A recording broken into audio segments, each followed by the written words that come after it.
Assalamualaikum warahmatullahi wabarakatuh. Selamat pagi, siang, sore, ataupun malam. Untuk teman-teman semua yang menonton video ini adalah video pembahasan exercise pada buku Matematika Keuangan dari Capinski. Ya, di video ini adalah pembahasan exercise dari bab 1, Introduction Simple Market Model. Sebelumnya, perkenalkan, nama saya Jarod Tirtonugroho. Saya nomor absen 15, kelas 308, prodi dari D3 Kebenaran Negara. Dan saya punya quotes untuk teman-teman semua nih. Kurang-kurangin takut deh sama imajinasi kita sendiri. Itu adalah sesuatu gambaran yang kita buat-buat, kayak overthinking gitu. Jangan terlalu berlebihan kita overthinkingnya ya. Ya, kalau kata Bob Sadino ini, hilangkan rasa takut untuk memulai apapun. Jadi untuk matematika keuangan ini sepertinya sulit gitu ya kan. Saya juga merasa sulit sebenarnya, tapi coba dulu ya, jangan takut. Oke teman-teman, kita mulai dari exercise 1.1 dalam subbab Basic Notion and Assumption. Di dalam subbab ini nanti ada dua soal, exercise 1.1 dan 1.2. Kita lihat di sini ada A0, A1, S0, S1. Itu apa sih? Di sebelah kanan saya udah jelaskan. A itu adalah harga obligasi, S itu harga saham, K itu return, P itu nilai portofolio, kemudian KV itu return portofolio. Nah, di sini sebelah soal ini ada A0, A1, itu maksudnya adalah harga obligasi pada periode ke-0 dan harga obligasi pada periode ke-1 untuk A1 ini. Nah, langsung saja, misalkan harga obligasi pada periode ke-0 adalah 90, harga obligasi pada periode ke-1 adalah 100, kemudian harga saham pada periode ke-0 ada $25, dan harga saham pada periode ke-1 adalah 30 dengan probability P dan 20 dengan probability 1 min P. Di mana 0 kurang dari P kurang dari 1 artinya bahwa probability itu nilainya antara 0 dan 1. Untuk sebuah portofolio dengan X sama dengan 10 lembar saham yang dimiliki investor, X itu berarti menyimbolkan bahwa investor itu punya 10 lembar saham, dan Y itu bahwa investor punya 15 bond. Kemudian, kita diminta menghitung berapa sih nilai portofolio pada periode ke-0, nilai portofolio pada periode ke-1, dan berapa sih return portofolionya. Sebelum masuk ke jawaban, di sini kenapa sih ada dua nilai harga sahamnya? Padahal obligasi cuma satu, periode ke-1 juga cuma satu, tapi harga saham pada periode ke-1 ini ada dua. Kenapa demikian? Karena harga saham itu baru diketahui besok, atau random variable. Nilainya baru diketahui besok. Jadi 30 dan 20 ini adalah kemungkinan atau ramalan gitu. Ya, teman-teman. Nah, kemudian di sini diasumsikan bahwa presentase portofolio investor itu bisa membeli sebagian dari portofolionya itu saham dan sebagian laginya obligasi. Jadi tidak harus saham semua atau obligasi semua. Gitu ya. Mungkin itu sedikit informasi. Nah, kita masuk ke jawaban. Jadi, nilai dari portofolio pada periode ke-0 adalah rumusnya V0 sama dengan jumlah lembar saham yang dimiliki dikalikan dengan harga saham pada periode ke-0 ditambah dengan jumlah bond yang dimiliki dikalikan harga obligasi pada periode ke-0 sama dengan 1.600. Nah, di sebelah kanan ini bagian pembahasan saya sudah menuliskan rinciannya gitu. Jadi biar lebih memudahkan teman-teman buat memahami. Di sini 10 adalah jumlah lembar sahamnya dikalikan dengan harga sahamnya pada periode ke-0 ditambah dengan jumlah bond yang dimiliki dikalikan dengan 90 itu harga obligasi pada periode ke-0 sama dengan 250 ditambah 1350 hasilnya 1600. Sama ya teman-teman. Kemudian nilai dari portofolio pada periode ke-1 akan menjadi seperti ini. Rumusnya sama, cuman beda periodenya saja, tinggal diganti periodenya saja. Jadi nilai portofolio pada periode ke-1 sama dengan jumlah lembar saham yang dimiliki dikalikan dengan harga saham pada periode ke-1 ditambah dengan jumlah bond yang dimiliki dikalikan dengan harga obligasi pada periode ke-1 sama dengan ada dua nilai karena ada probability di sini, ada dua nilai di sini, ya kan? Saya sudah tuliskan juga di sini sebelah kanan pembahasan 1.800 itu dari mana dan 1.700 itu dari mana. Di sini sudah saya buatkan rinciannya. Ini 1.800 itu pakainya probability P, pakai 30 ini untuk harga saham pada periode ke-1-nya. Dan di sebelah kanannya ini 1 min P ini menggunakan harga saham pada periode ke-1-nya 20. Seperti itu ya, nanti hasilnya 1.800 sama 1.700. Nah, kemudian berapa sih return dari portofolio investor? Rumusnya seperti ini, KV sama dengan V1 dikurangi V0 dibagi V0. Nah, hasilnya untuk probability P adalah 0,1250, probability 1 min P 0,0625. Saya sudah tuliskan juga di sini. Ini pakai yang harga saham pada periode ke-1-nya 30, yang sebelah kanannya ini menggunakan harga saham pada periode ke-1-nya 20. Jadi, ini return dari portofolio ini adalah untuk yang menggunakan probability P adalah 12,5% dan 6,25%. Jadi, returnnya itu antara 12,5% jika stoknya itu naik dan 6,25% itu jika stoknya turun. Kita masuk ke pembahasan exercise 1.2 dengan subbab yang masih sama dari sebelumnya. Nah, kita lihat soalnya di sini. Diketahui harga obligasi dan harga sahamnya itu masih sama dengan exercise 1.1. Saya sudah kopikan di sini sebelah kanan. Kemudian nilai portofolionya pada periode ke-1 untuk soal ini adalah 1160 jika stoknya naik dan 1040 jika stoknya turun. Kemudian kita diminta menghitung berapa sih nilai portofolio ini pada periode ke-0. Kalau soal sebelumnya, kita mencari dulu V0-nya, baru kita mencari V1-nya. Tapi di soal ini, kita diketahui dulu V1-nya, nah kita disuruh mencari V0-nya. Kita lihat jawabannya di sini. Karena kita cuman di sini soal ini diketahuinya cuman harga saham dan harga obligasinya yang diketahui, yang sama dengan soal sebelumnya. Dan X dan Y-nya untuk soal ini belum diketahui, jadi kita cari dulu gimana caranya. Seperti ini. V1 sama dengan, menggunakan rumus yang tadi ya, X dikali S0 ditambah Y dikali A0, karena yang diketahui kan harganya saja, yang kita cari X dan Y-nya, seperti ini. Kita lihat di sebelah kanannya, ini pembahasannya. Saya sudah buatkan rinciannya untuk mencari X dan Y-nya. Kita ingin cari berapa sih lembar saham yang dimiliki investor dan berapa sih bond atau obligasi yang dimiliki investor untuk soal ini. Nah, kita masukkan aja, pindah ke sini. X30 ditambah Y100 sama dengan 1160, dari sini 1160. X20 ditambah Y100 sama dengan 1040, dari sini. Kemudian kita eliminasi. X30 dikurangi X20 sama dengan 10X. Y100 dikurangi Y100 sama dengan 0. Kemudian 1160 dikurangi 1040 sama dengan 120.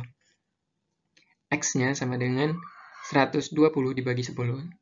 Jadinya X-nya sama dengan 12. Kemudian setelah kita tahu X-nya, kita bisa mengetahui Y-nya. Dengan memasukkan X ke dalam salah satu di antara dua ini, saya pakai yang bawah. X20 ditambah Y100 sama dengan 1040. Kita masukkan X-nya, 12 dikali 20 ditambah Y dikali 100 sama dengan 1040. Y100 sama dengan 1040 dikurangi dengan 240. 240 ini dari 12 dikali 20. Kemudian Y100 sama dengan, pengurangan tadi, hasilnya 800. Y sama dengan 800 dibagi 100 sama dengan Y-nya 8. Jadi kita sudah tahu nih, X-nya 12 dan Y-nya 8. Kemudian, sesuai dengan yang diminta soal, kita diminta mencari tahu berapa nilai portofolio pada periode ke-0. Rumusnya sama, V0 sama dengan X dikali S0 ditambah Y dikali A0. kita masukkan aja. X-nya diketahui 12, yaitu jumlah lembar sahamnya 12 dikalikan harga sahamnya pada periode ke-0, 25. Dari sini 25 S0. Kemudian ditambah 8.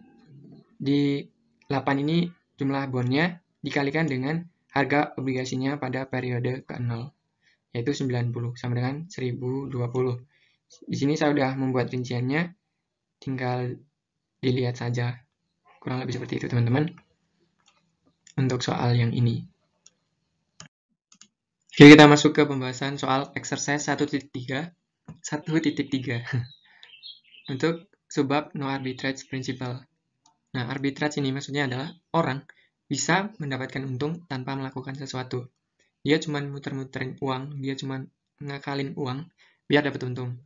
Dengan adanya perbedaan nilai tukar mata uang, jadi dia memanfaatkan itu untuk mendapatkan keuntungan. Dia cuma nuker-nukerin gitu. Nah, langsung saja kita lihat soalnya. Pada tanggal 19 Juli 2002, dealer A di New York dan dealer B di London menggunakan kurs sebagai berikut. Kurs euro dan pounds dan US dollar untuk menukar mata uang. Ini dealer A itu di Amerika Serikat, dealer B di Inggris ya. Kemudian kita pengen tahu gimana sih skema dari arbitrage ini berjalan gitu kan. Kita harus tahu dulu di sini buy sell ini maksudnya apa. Buy ini artinya bahwa nilai bank akan membeli. Jadi jika misal kamu punya 1 euro, ya bank akan membelinya 1,0202 gitu. Jika kamu punya 1 pounds, bank ini akan membelinya 1,5718 untuk dolar ya. Nah, sell ini maksudnya itu adalah nilai bank akan menjual. Jadi dia akan menjual dolarnya seharga ini 10284. Jika ditukarkan dengan euro 1,5844 dengan pounds. Mungkin itu sedikit informasi. Kemudian kita masuk ke jawabannya. Nah, arbitrage ini dapat direalisasikan sebagai berikut. Langkah yang pertama adalah menggunakan dealer A. Dia nukar di Amerika Serikat, di AS, untuk mengubah 1 dolar. Anggap aja dia punya 1 dolar ya. Dia ubah 1 dolar yang dia miliki. Dia mau tukar yang mana nih? Kalau teman-teman lihat, ya pasti dia tukar ke pounds ya kan? Karena 1 dolar yang dia miliki, jika dia konversikan ke mata uang lain, ya ini lebih besar, 1,5844. Nah, kemudian caranya yaitu 1 dibagi 1,5844. Hasilnya 0,6312 pounds. Selanjutnya adalah menggunakan dealer B di Inggris, berarti untuk mengubah 0,6312 pounds tadi, dia menukarnya yang mana nih teman-teman? Kalau dilihat 0,6401 atau 0,6375, ya pasti dia akan pakai yang atas ya kan. Dia pounds-nya itu akan ditukarkan ke euro, ya enggak? Karena lebih besar euro daripada USD.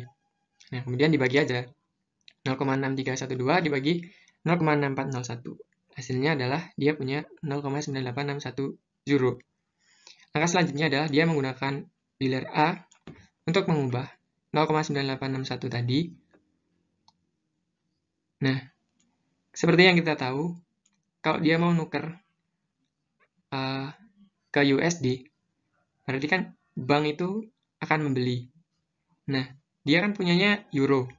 Euro berarti bank ini akan membeli euronya dia ini sebesar 1,0202.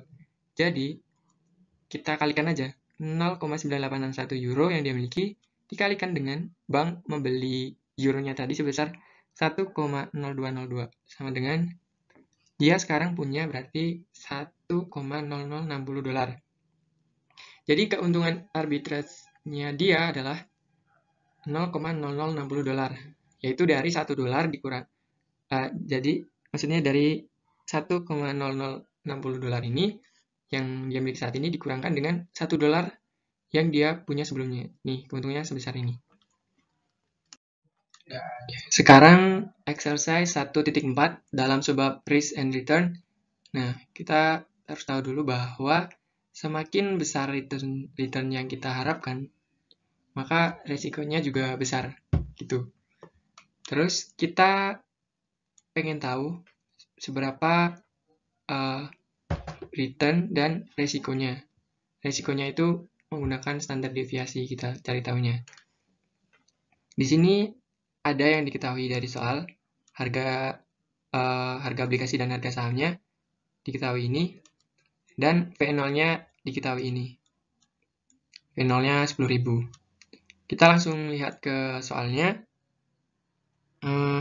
Dia investor punya kekayaan 10.000 dolar. Dia punya 10.000 dolar dan dia pengen membuat portofolio, dia pengen investasinya ke stok dan bond setengah-setengah. Dia pengen setengahnya di saham, dia pengen setengahnya di obligasi. Kemudian kita diminta menghitung return yang diharapkan dan resikonya menggunakan standar deviasi. Nah, kita langsung lihat saja ke jawabannya. Di sini diketahui bahwa untuk satu lembar saham itu harganya 80 dan satu bond itu harganya 100. Jadi dia kalau pengen menginvestasikan setengah dari 10.000-nya ke lembar saham, ke saham, jadi kan 5.000 dia investasi ke sahamnya. Nanti 5.000-nya di sini 5.000 dibagi 80 karena satu lembar sahamnya harganya 80. Jadi dia punya 62,5 lembar saham. Kemudian di sini dia kan investasi ke obligasinya 5.000 dolar. Sedangkan harga satu bondnya saja 100. Jadi dia punya 50 bond, yaitu dari 5.000 dolar dibagi dengan 100 dolar. Jadi dia punya 50 bond. Nih, 62,5. X-nya dan Y-nya 50. Kemudian, nilai dari portofolio pada periode ke-1-nya akan menjadi seperti ini. Rumusnya adalah V1 sama dengan X dikali S1 ditambah Y dikali A1. Ini 11.750 menggunakan probability P dan 9.250 dengan probability 1 min P. Kita lihat pembahasannya di sebelah kanan ini ya teman-teman. Nah, ini menggunakan harga saham dengan probability P yaitu 100, itu sebelah kanan dengan probability 1 min P dengan harga sahamnya 60. Tinggal dimasukkan aja. 62,5 lembar saham dikalikan 100 dolar ditambah 50 obligasi dikalikan 110 dari sini. Harga obligasi pada periode ke-1-nya. Hasilnya 11.750. Sama ya teman-teman. Kemudian dia menggunakan probability 1 min P-nya 60. Yaitu 62,5 lembar sahamnya dikalikan dengan 60 ditambah 50 bond dikalikan 110 harganya sama dengan hasilnya 9.250. Ya, sama kan?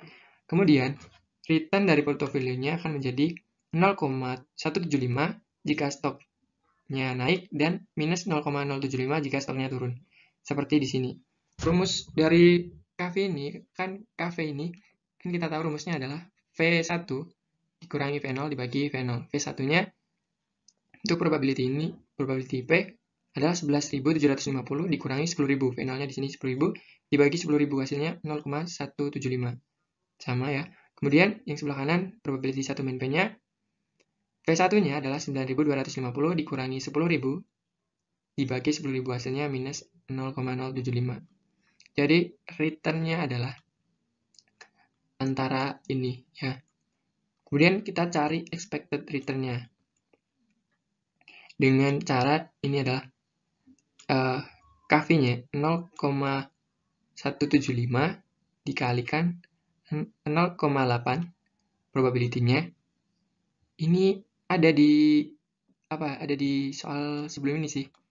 Udah diketahui ini, 0,8 dikurangi 0,075 dikalikan 0,2 sama dengan 0,125. Expected return-nya ini 12,5. Dan resikonya adalah seperti ini.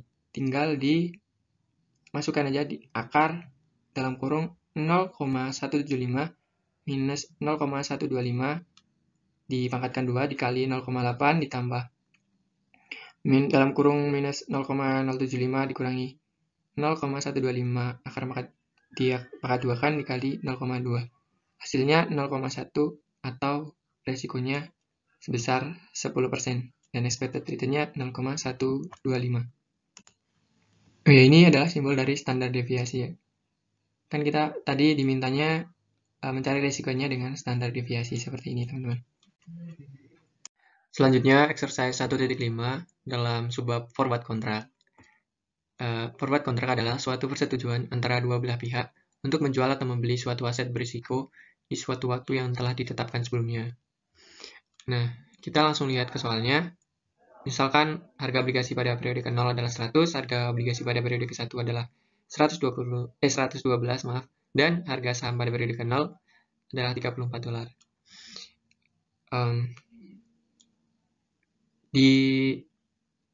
Kemudian diketahui juga forward price dari saham adalah $38,60. Ini adalah kayak dia tuh membuat kontrak dengan harga sahamnya segini, $38,60. Kemudian ditanya, apakah mungkin ada peluang arbitrage di sini dalam forward kontrak ini dengan delivery date 1? Jawabannya adalah ada. Alternatifnya adalah aset dapat dibeli sekarang dan disimpan hingga pengiriman, hingga kesepakatan kontraknya tadi. Nah, kita lihat jawabannya. Strategi ini akan mewujudkan peluang arbitrage pada periode ke-0. Caranya adalah dia meminjam uang di bank $34. Nah, kemudian dia membeli satu saham dengan harga $34. Selanjutnya, dia membuat forward contract dengan harga forwardnya 38,60 dan delivery date-nya 1. Tanggal pengirimannya tanggal 1. Kemudian pada tanggal 1, dia menjual stoknya dengan harga 38,60 sesuai dengan kontrak forward kontraknya. Kan 38,60. Kemudian menutup the short forward position. Nah, selanjutnya dia menutup kontraknya kan selanjutnya. Karena dia tadi meminjam uang, anggap saja dia meminjam uang di bank. Jika kita meminjam uang di bank, maka kan ada bunganya. Jadi dia harus membayar bunganya sebesar $34 dikalikan dengan 1,12 sama dengan $38,08. Nah, dia membayar bunganya. Kemudian keuntungan arbitrase-nya berapa sih?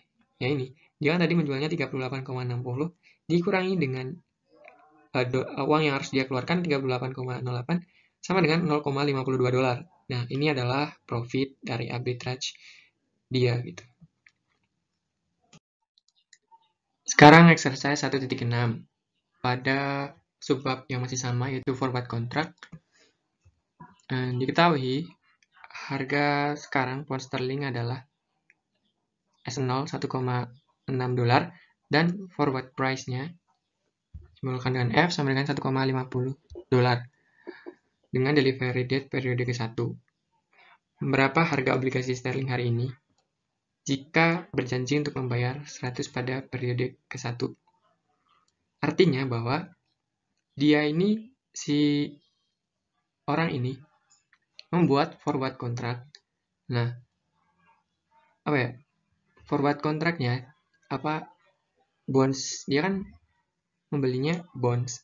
Nah, dia menjualnya adalah 100 untuk periode ke-1-nya.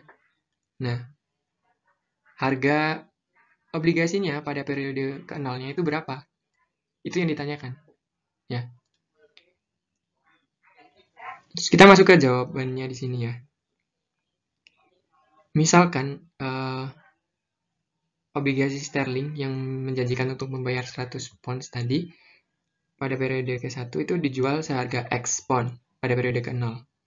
Kemudian untuk mendapatkan X, strategi yang digunakan adalah sebagai berikut untuk pada periode ke-0. Dia meminjam 1,6 dolar X dan mengubahnya menjadi X pound sterling.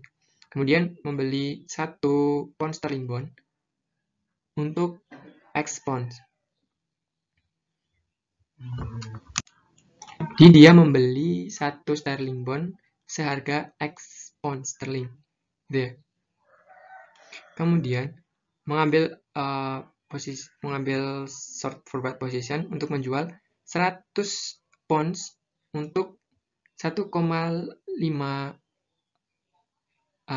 forward price-nya. Jadi dia punya 100 pounds dan dia jual harga forward price-nya 1,50 dengan delivery date-nya periode ke-1. Kemudian pada saat periode ke-1 dia menerima cash obligasinya sebesar 100 dolar pada periode ke-1, 100 dolar. Kemudian menutup short forward position dengan menjual 100 dolar untuk 1,50 ya, 150. Kemudian melunasi pinjaman yang dia lakukan yaitu dengan 1,68 dolar dikali X. Kemudian saldo untuk semua transaksinya yaitu 150 dikurangi 1,6 X dolar, yang mana yang harus sama dengan 0 atau peluang arbitrase-nya akan muncul. Kemudian oleh karena itu, obligasi sterling berjanji untuk membayar 100 pada saat periode ke-1 dan harus menjual X, yaitu sama dengan 150 dibagi 1,68, kurang lebih antara 89,29 pounds pada periode ke-0. Jadi pada periode ke-1-nya adalah 100 harga obligasinya, dan pada periode ke-0-nya obligasinya 89,29. Kalau mau cari keuntungannya dikurangkan saja. Oke, kita sekarang masuk ke pembahasan exercise 1.7 dalam subbab call and put option. Call artinya beli dan put artinya jual. Option itu artinya adalah sebuah kontrak yang memberikan hak kepada pemegang kontrak untuk membeli atau menjual dari aset. Jadi option itu semacam kayak pre-order. Kita membuat kontraknya sekarang, terus barangnya itu baru datang besok gitu. Kita tekan kontraknya sekarang, barangnya baru datang besok. Kalau boleh saya contohkan ya, misal kita mau beli buku antik misal, harganya 100.000.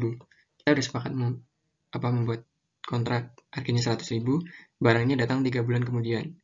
Ternyata 3 bulan kemudian nilai buku antik itu 120.000. Padahal kita udah kontrak 100.000, jadi kan untung 20.000 dong. Jadi kita tetap beli seharga 100.000 untuk mendapatkan keuntungan 20.000. Beda lagi kalau ternyata keuntungan nilai dari buku itu 3 bulan kemudian ternyata cuma 80.000. Ya kita rugi dong. Ya nggak? Kita beli 100.000 ternyata nilainya 3 bulan kemudian pas barang itu diterima ternyata cuma 80.000, rugi 20.000. Ya udah nggak usah jadi beli gitu. Cuman di dalam option itu ada premi yang harus dibayar. Kalau di pre-order berarti ada DP gitu. Ya udah, kalau DP kan kalau nggak jadi beli ya DP-nya hilang kan. Ya seperti itu. Itu pemahaman saya ya. Jadi kalau misal ada yang salah tolong dikoreksi. Kemudian kita lihat di soalnya. Misalkan harga bond dan harga saham A0 adalah 100, A1 adalah 110, S0 100 dolar, dan S1 120 dan 80. Kemudian kita disuruh menghitung harga call pada periode ke-0 dari call option dengan exercise time 1 dan strike price 90 untuk yang A dan strike price 110 untuk yang B. Strike price itu adalah harga option tersebut digunakan. Kalau exercise itu maksudnya kita jadi beli atau enggak gitu loh. Kalau dari pemahaman saya gitu ya. Nah, langsung kita masuk ke jawabannya ya. Untuk yang A dengan strike price 90. Jadi C1-nya itu rumusnya sini. C1 sama dengan S1 dikurangi X. S1 adalah 120 harga saham pada periode ke-1 dikurangi dengan strike price. Nah, di sini keuntungan dari call option dengan strike price-nya 90 adalah 30 jika stoknya naik dan 0 jika stoknya turun. Di sini saya sudah membuat pembahasannya. 30 adalah dari S1-nya 120, maka payoff-nya adalah 120 dikurangi strike price-nya 90 sama dengan 30. Ini 0. Kenapa 0? Karena tidak akan di-exercise, jadi tidak akan tidak akan dilaksanakan gitu, tidak dilanjutkan karena rugi.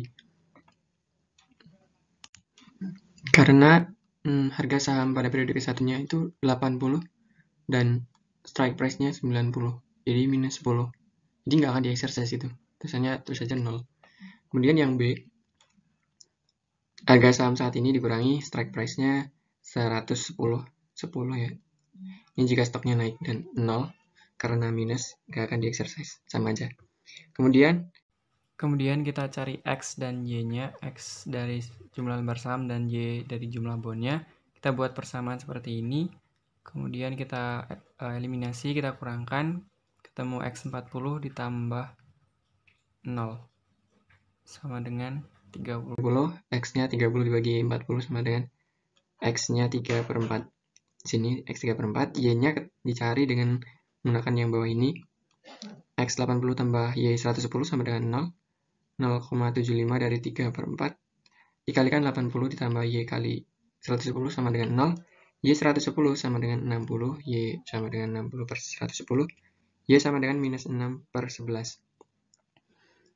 Kemudian dimasukkan ke rumus ini, rumusnya yaitu X dikali harga saham pada periode ke-1, ini $100, kemudian ditambah, karena ini minus ya guys,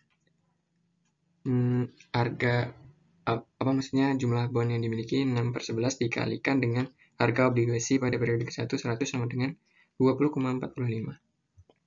Kemudian kita lanjut yang B. Keuntungan dari call option dengan strike price 110 akan menjadi 10 jika stoknya naik dan 0 jika stoknya turun. Kemudian kita cari X dan Y-nya. Seperti yang sebelumnya, sama sebelah sini saya sudah tuliskan X-nya ketemu 1/4 dan Y-nya saya mencarinya pakai yang bawah, X80 tambah Y 110 sama dengan 0, ketemunya adalah minus 2/11. Dimasukkan ke rumus sama dengan jumlah lembar sahamnya 1/4 maksudnya dikalikan dengan harga saham pada periode ke-0 100 dikurangi ditambah jumlah bond minus 2/11 dikalikan dengan harga obligasi pada periode ke-0 100 sama dengan $6,82. Selanjutnya kita membahas exercise 1.8, masih dalam subbab yang sama, call and put option. Sama ya. Ini masih menggunakan yang diketahui exercise 1.7. Kita langsung lihat ke soalnya. Misalkan harga A0 sama, S0 juga sama, yang tadi S1 juga sama. Kemudian kita disuruh menghitung harga call pada periode ke-0 dari call option dengan strike price 100 dan exercise time 1 jika harga obligasi pada periode ke-1 sama dengan 105 dan harga obligasi pada periode ke-1-nya $115. Oke, kita lihat jawabannya. Yang pertama kita cari X dan Y-nya dengan persamaan seperti ini. Dan 20 ini adalah dari harga saham pada periode ke-1 dikurangi dengan strike price-nya 100 sama dengan 20. Dan 0 karena hasilnya minus 80 dikurangi 100 minus 20, jadi nggak di exercise, makanya ditulis 0. Kemudian seperti ini bisa dilihat dan masih sama penjelasannya dengan yang tadi. Ketemu X-nya 1/2 dan Y-nya saya menggunakan yang bawah, X80 tambah Y105 sama dengan 0. Ini 0,5 dari 1/2. Seperti ini, ketemu Y-nya minus 8/21. Kemudian tinggal dimasukkan aja ke rumusnya. Kalau pada periode ke-0 sama dengan X dikalikan dengan harga saham pada periode ke-0, $100, ditambah dengan bond atau Y, 8/21 minus 8/21 dikali dengan harga obligasi pada periode ke-0, 100 sama dengan $11,91. Kemudian lanjut ke yang B, kita cari X dan Y-nya dulu sama. Dan ini 20 dari 120 minus 100 sama dengan 20. Minus 120 dari sini. Minus 100 dari strike price-nya sama dengan 20. 0 karena tidak di exercise. Bedanya di sini ya. Yang ini 105 karena A1-nya 105. Ini 115. A1 yang B ini 115. Kemudian X-nya ketemu 1/2. Dan persamaannya seperti ini. Dan eliminasinya, kemudian Y-nya ketemu minus 8/23. Kita masukkan aja sama dengan X setengah, X-nya setengah dikalikan dengan harga saham pada periode ke-0, 100. Ini ditambah dengan bond, yaitu minus 8/23 dikalikan dengan 100 harga obligasinya, sama dengan $15,22. Selanjutnya, exercise 1.9. Ya, kita lihat di soalnya, ini masih menggunakan harga bond dan stok harga obligasi dan sahamnya masih sama yang tadi, seperti ini. Kemudian, kita disuruh menghitung harga put pada periode ke-0 dari put option dengan strike price 100, dengan harga kesepakatannya 100. Ini ya. Kemudian kita lihat jawabannya. Nah, kita cari X dan Y-nya dengan persamaan seperti ini. Ini 20 dari mana? 20 dari sini. 80 dari harga saham pada periode ke-1 dikurangi dengan 100, hasilnya minus 20. Nah, ini 20. Kita pakainya yang minus ya. Kenapa? Karena kalau kita jual, ini kan put kan jual ya. Kita kan posisi jual. Jadi, kita pengennya adalah waktu kita ngejual, harga saat kita jual itu lebih tinggi daripada harga 3 bulan kemudian.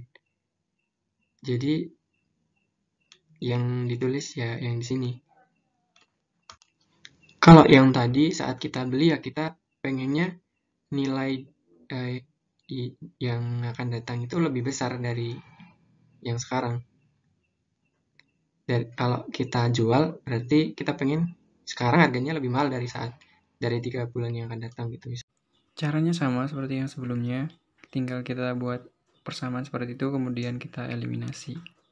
Ketemu X-nya sama dengan minus 1/2 dan Y-nya 6/11. Kemudian tinggal dimasukkan saja ke rumusnya. X dikali harga saham pada periode ke-0 ditambah Y dikali harga obligasi pada periode ke-0. Ini X-nya minus 1/2 dikalikan 100.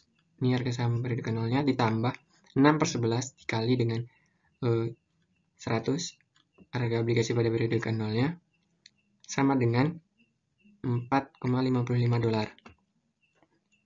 Ini adalah P-nya. Nah, agar tidak terjadi arbitrage, maka P0 harga dari put option pada periode ke-0 harus sama dengan X dikali S0 ditambah Y dikali A0. Itu harus sama dengan P0. Gitu. Jadi harga dari put harus $4,55. Oke, kita masuk ke pembahasan soal exercise 1.10 dalam subbab managing risk with option. Kita lihat soalnya.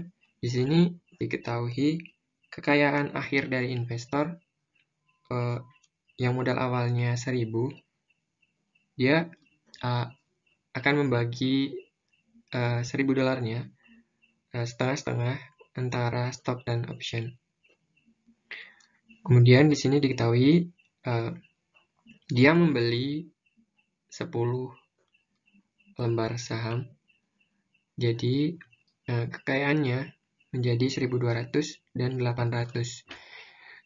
Nah, untuk satu lembar saham berarti 1.200 dibagi 10 berarti 120, dan 800 dibagi 10 sama dengan 80. Ini untuk satu harga dari satu lembar saham. Kemudian dia membeli option seharga $1 dibagi dengan 13,6364. Ini adalah premi option. Nah, optionnya adalah 73,3333 option.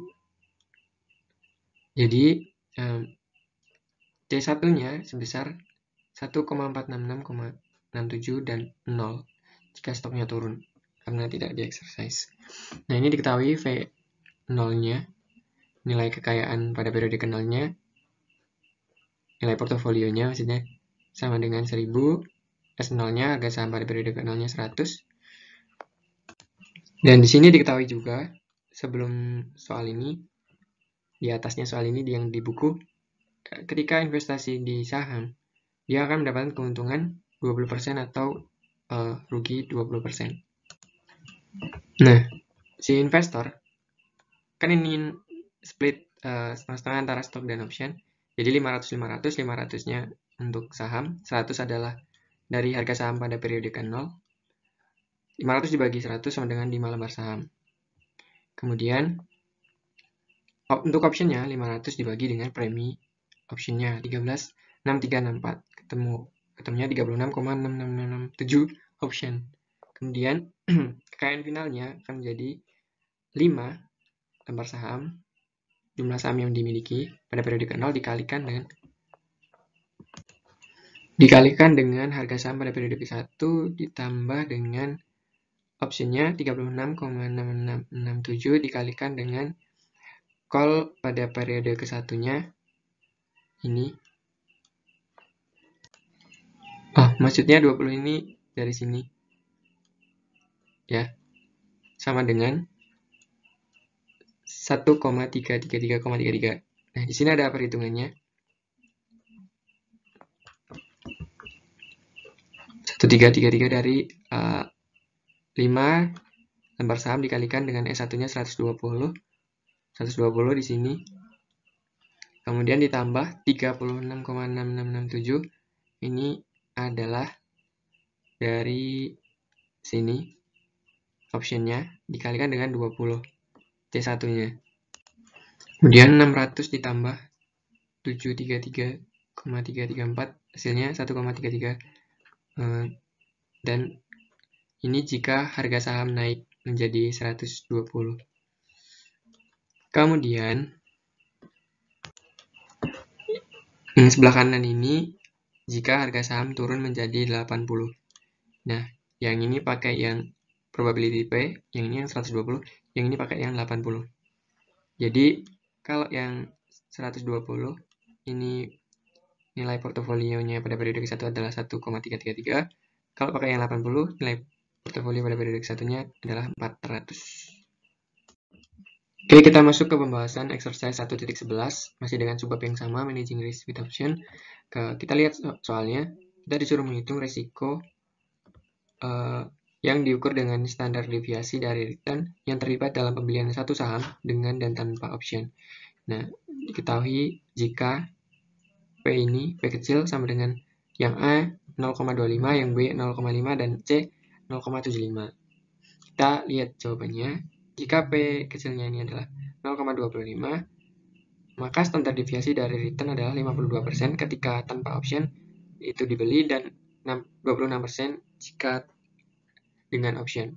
Kemudian yang B, jika P-nya sama dengan 0,5, maka standar deviasi dari return adalah masing-masing sekitar 60% dan 30%.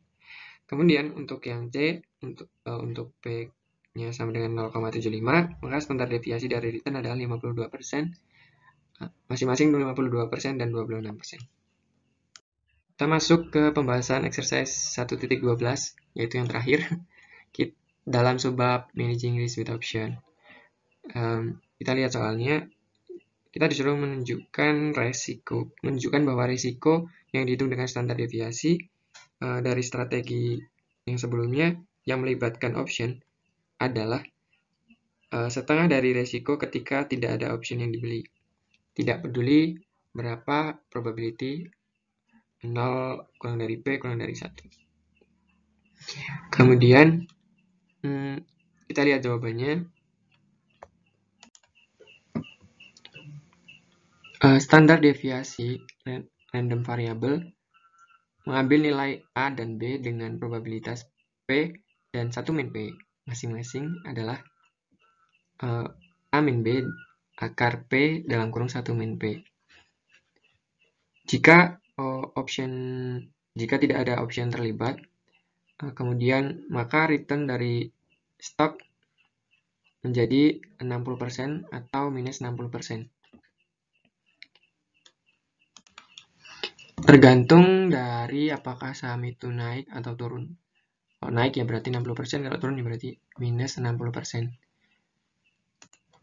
Dalam hal ini, A minus B sama dengan 60% dikurangi minus 60% sama dengan 120%. Jika hanya satu option yang dibeli, kemudian return dari investasi akan menjadi 35% atau minus 25%. Dan A min B sama dengan 35% dikurangi minus 25% sama dengan 60%. Setengahnya ya. Nah, jelas bahwa standar deviasi ini adalah jadi jelas standar deviasi A min B dalam kurung P 1 min P akan berkurang setengahnya. Tidak peduli probability. Ini 0 kurang dari P kurang dari 1. Tidak peduli bahwa probability itu nilainya antara 0 dan 1. Mungkin itu saja yang dapat saya sampaikan. Mohon maaf apabila ada kesalahan dalam saya menjelaskan dan mohon koreksinya juga. Terima kasih semuanya.